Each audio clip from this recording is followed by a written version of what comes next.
Hi, and welcome to Diversity in the Community. I am so excited to have this young man with me today. His name is Colin Osborne from, is it Osborne? I'm saying it wrong, right? It's Osborne. That's fine. Okay, all right. Of Cosborne Entertainment. Yes, ma'am. He's a producer.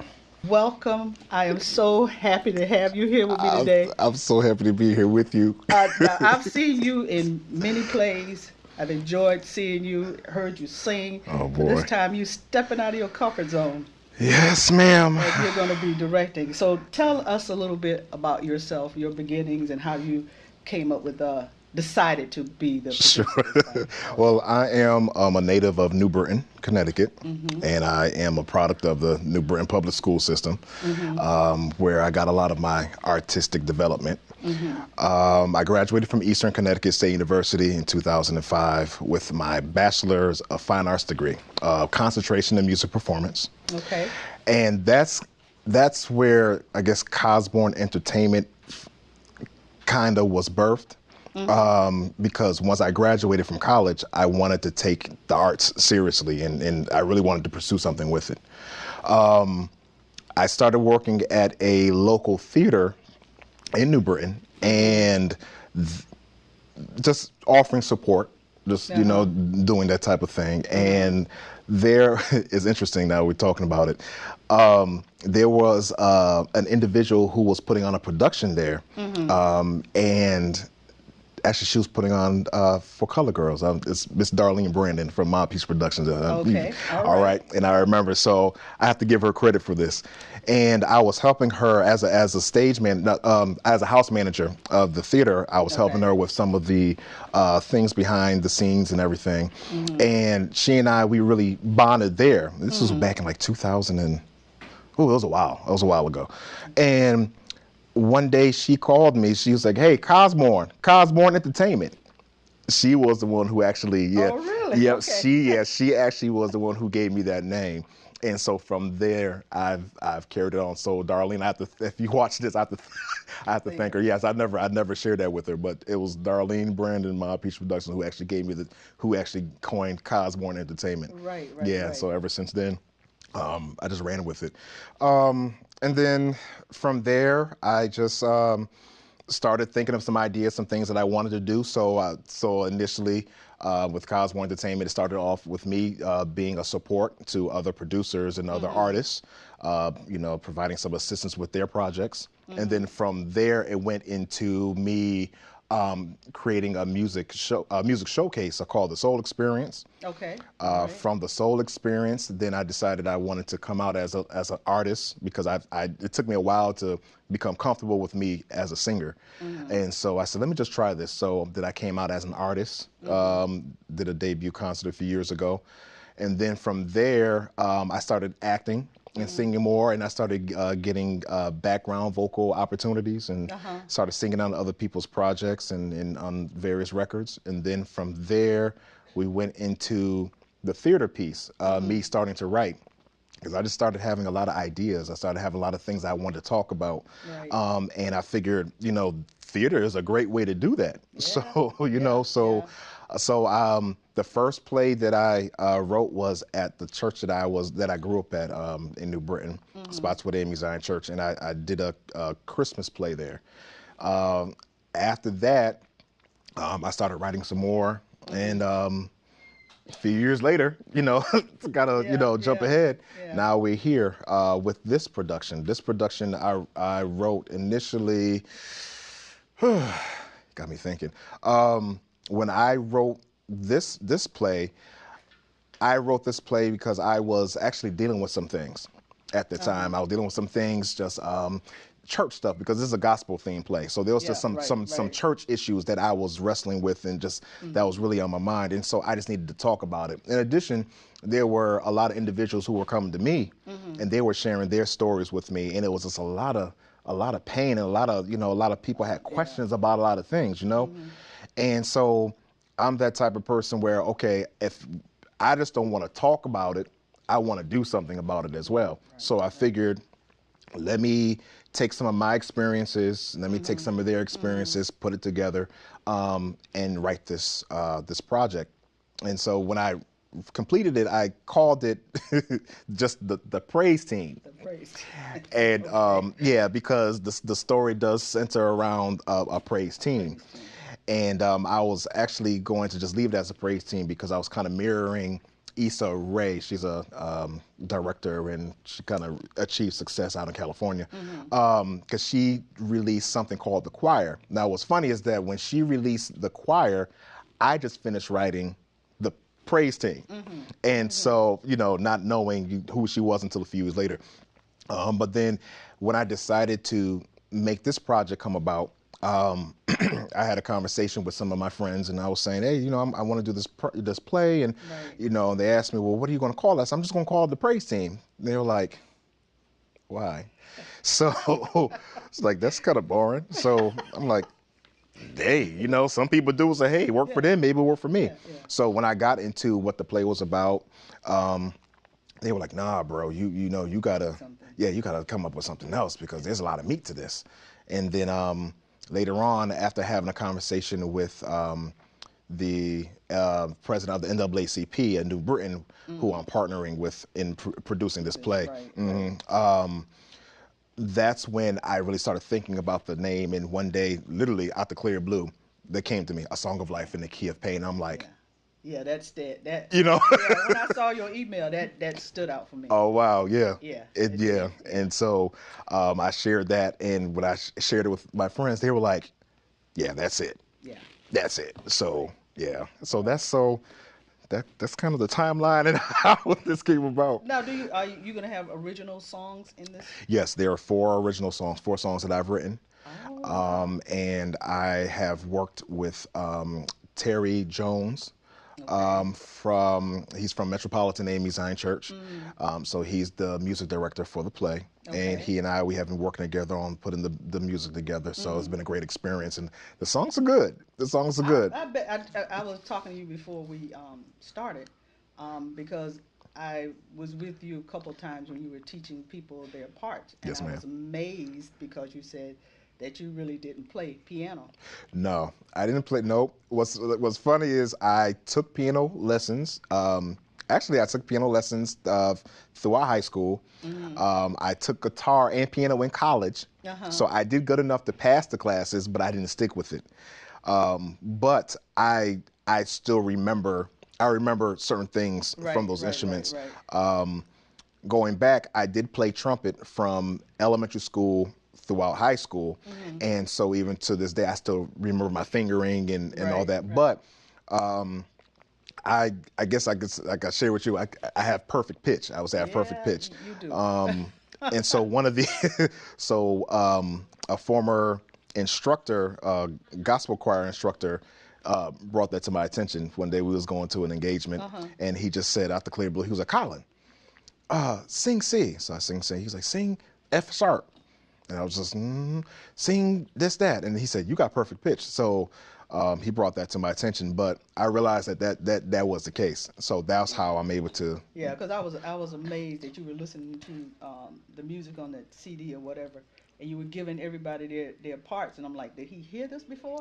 But you were just able to. yeah, I can listen to music, even if it's just a track or whatever. I can listen to it and I can actually hear the entire song, even if it's in its raw form. Hmm.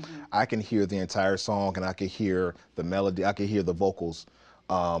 Sometimes four, five, six parts. So it just depends. But I can hear it and visualize it, and then the challenge from there is just being able to interpret it and get them to get them to hear what I'm hearing. That's a gift. Yeah. So Yeah, that's a so real gift. Um, Now I've been in some plays, and although you can have talented people in the play, sometimes you get people together and they just don't match. yeah. How did you choose your cast? Well, it's interesting.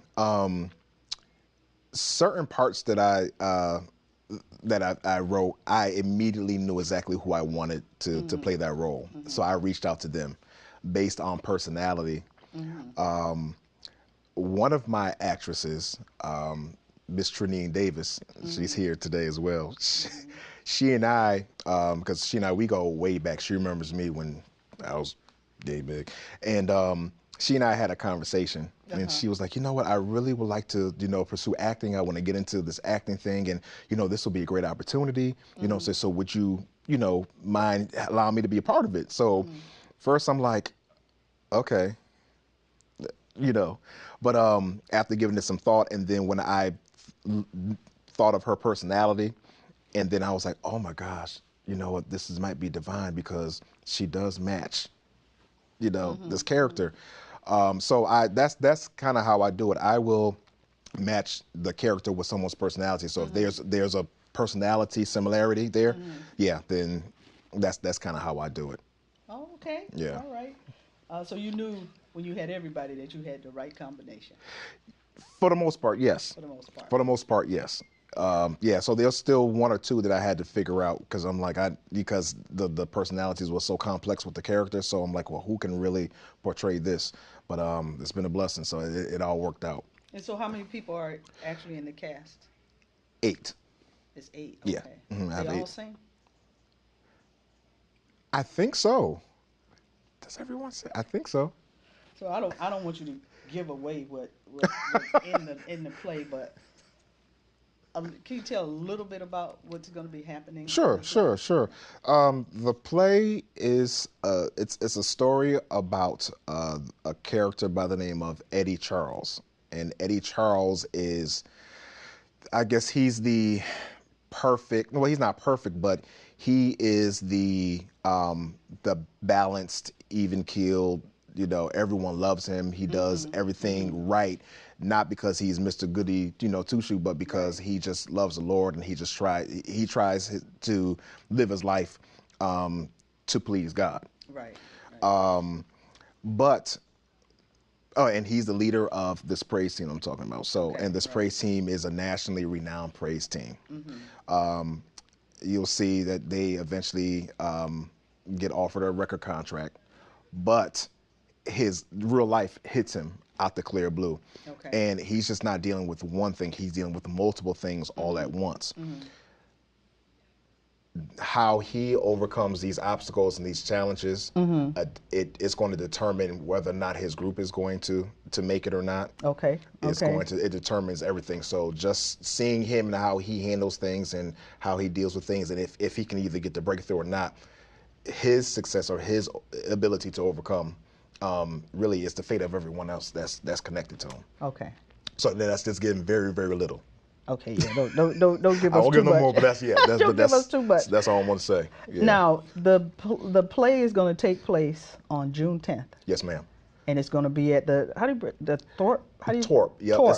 It's the Torp Theater. TORP. Yes, ma'am. Okay. At You know Central. I'm good messing up messing up names. Okay, the Torp Theater. Yes, So ma'am. tell us where it's going to be and the time and all that good stuff. Sure. The Torp Theater at Central Connecticut State University. It's in Davidson Hall, so it's their main hall. Okay. 2 shows, 2 p.m. and 7 p.m. Okay. All right. So the purpose or why we're doing this play, this play is actually in support of the NAACP of New Britain. Okay. To support the organization in the development of their youth department as well as their creative arts program. Oh, okay. Yeah. So this play is actually also a fundraiser for them. So part of the proceeds that are raised will be going to the NAACP of New Britain, Okay. to help them with their projects, and I guess specifically for the young people and for the creative arts program. The president of the NAACP of New Britain, Ronald Davis, was funny as he was actually my mentor when I was Really? a preteen throughout my high school career, and so he was very, very influential in my development.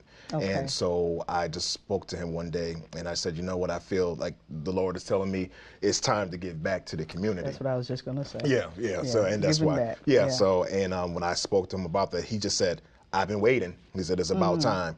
And so he and we have reconnected. We're working diligently, together. And it's real cool to work with someone who was your mentor, Right, right. as an adult to see, and it just to kind of see what he planted in me, how it's grown, and so, But yeah, this thing is for the young people. You know, to show them that, you know, someone from New Britain can do something like this if you really believe and And have then one day purpose. they'll be as old as you, Yeah. and they'll be talking about. I remember Yeah. Colin when he came and helped us out, whatever. You know, That's cool. You Yeah. know, what comes around goes around. That's You right. know, or however you say it. Maybe I'm saying it backwards. That's all right. But I would like to thank you, Colin. But before we end this part, we had some of the actors on earlier today. Okay. So I just wanna, and I talked with them for a little while. So Okay. we're gonna go to that right now. Okay. And we'll be back. Okay. Okay. All right. Alrighty. Thank you. All right. Well, my name is Anthony Pina Lagan, My name is Trinine Davis. and I'm from New Haven, Connecticut. I was born and raised there. I'm 24 years old. I'm a caretaker. I take care of individuals with special needs. Aside from that, I'm an actor, director, a singer, a dancer. I am a published children's book author, and I host a Trinity Teen Talk Show in New Britain. And I also host a YSP Youth Awards, Your Sole Purpose Youth Awards, for kids in the community that's doing positive things. Well, I have a 2-year degree in communications. I always act a fool. I know how to role play really good, but this is my first time being in a play, but it was something I really wanted to do. I wanted to challenge myself creatively. I was a part of a children's theater. It was called Neighborhood Children's Theater, run by Ellen Moss. And I did that for a few years until I was in high school. And once I got to high school, I did a little bit of assistant director because it's a children's theater. And then I had some professional training at Neighborhood Music School by Tiffany Jackson. And I also attended Educational Center for the Arts. Okay, well, my character name is Lynette Ruffin, and she's classy, but she speaks her mind. She wears her emotion on her sleeve. She's a little bit of a roller coaster at times. In the play, I play the record executive. He is sort of a suave type of guy. He's very important. He's very spiritual, and he's, you know, a God-loving man. He's married, and he works for this big corporation who mainly focuses on gospel music and, you know, everything that's in the church world. And he sits on this board, and they need a new praise team to come a part of their roster and, you know, add on. They just had this big concert and they won like 3 awards or whatever, but they're looking for something new. So his colleagues had told him about Eddie's praise team, so he's been visiting them for the past few weeks, and he came to Eddie and he asked them, you know, would he like to be a part of their record label? And Eddie, you know, he's of course excited because he's heard of them, and that's a little bit about him. And then I have a special little part. I'm a janitor, you know, he has many different names. The praise team, they can't never seem to remember his name. They're all in their own world. It's just hilarious though. And he's in like one scene, he comes in for a special part you'll get to see. Come out and see his part. I hope the play will actually cause people to have conversation about what's going on in church and what's going on with people and the things that they experience. And because of the things they experience, help shape their attitudes and views on life. The message that I hope people take home with them are, you know, basically don't judge a book by its cover, which I feel like we learn that in our everyday, day-to-day life, especially when you meet someone new. They might have a certain characteristic or personality that may not stick with you, or you may not understand about them, and then when you get to know them or you realize where they came from, or they're telling you a little bit about their life experience, you start to see or realize maybe this is the reason why they act the way they do. Well, I grew up in a few different churches, Catholic, Baptist, Christian, so I've got to experience a lot of different backgrounds, I guess you can say, of churches, and this play definitely hits home on a lot of issues in the church. I'm pretty much sure a lot of that has happened to people in church. It's just not talked about. But in this play, you seem to bring out a lot of controversy as far as the particular issues that different actors and actresses are dealing with. one, I can do it. I challenged myself and I actually can do it. I was actually afraid that I wasn't going to remember my lines, but I'm doing it. So I'm stepping out of the box, out of my regular character, and challenging myself for something else. I've learned a lot about myself. I've directed a play before in high school, but that was along with my classmates. We constructed our own play. But this is kind of like the first time I've been directing something like myself. Like Colin would be like, what do you think? Or, yeah, go ahead, do your thing. So I'm like, really? So I really have learned to rely on myself and rely on my instincts and really just learn to trust myself. I really enjoyed hearing from the actors. It was really interesting. They're a great bunch of people. They I was are. glad that they were They able to really come on are. the show. I just want to thank you again for coming on the show. And like I said, I can't wait to see the show, and I know it's going to be great because I feel, like I said, I feel like you have a gift. Thank you. And I think God is going to, I know God is going to bless Amen. Thank this you. show. And many people are going to be touched because you said you heard a lot of stories over the years. Yes. And that's what brought you to this point. Yes, ma'am. So thank you again. Thank and you. God bless you, young God man. bless you too. Thank you so much. Thank you. All right. Thank you for watching Diversity in the Community. And come back and see us next time so we'll have more exciting stuff for you. Thank you and good night.